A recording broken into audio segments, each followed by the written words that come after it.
So, hi Dean. So, most of the student asked about, sir, how to calculate the MBBS abroad 2020-24 budget. So, 2024 సంబంధించి మన budget ఏ విధంగా calculate చేయాలని అడుగుతున్నారండి.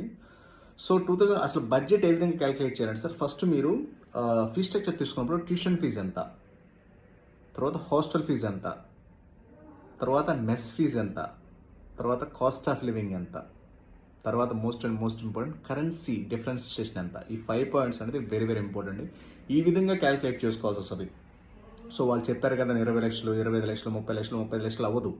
So మీరు ఎప్పుడైనా budget calculate చేసుకునే ముందు ట్యూషన్ ఫీజు ఎంత పర్ ఇయర్, హాస్టల్ ఫీ ఎంత పర్ ఇయర్, మెస్ ఫీజు ఎంత per year, cost of living ఎంత అక్కడ ఉండటానికి, తర్వాత కరెన్సీ, అసలు మనకి వాళ్ళ కరెన్సీకి డిఫరెన్షియేషన్ ఏంది, ఇలా క్యాలిక్యులేట్ చేసుకుని 100% వచ్చేసరికి మన బడ్జెట్ అనేది యావరేజ్గా మనకు అర్థమైపోతుంది. దాన్ని బట్టి మనం క్యాలిక్యులేట్ చేసుకోవచ్చు. ఆ తర్వాత డిస్కౌంట్లు, ఆఫర్లు, ఫ్రీ ఫ్లైట్ టికెట్లు అప్పుడు మనం ప్లాన్ చేసుకుందాం.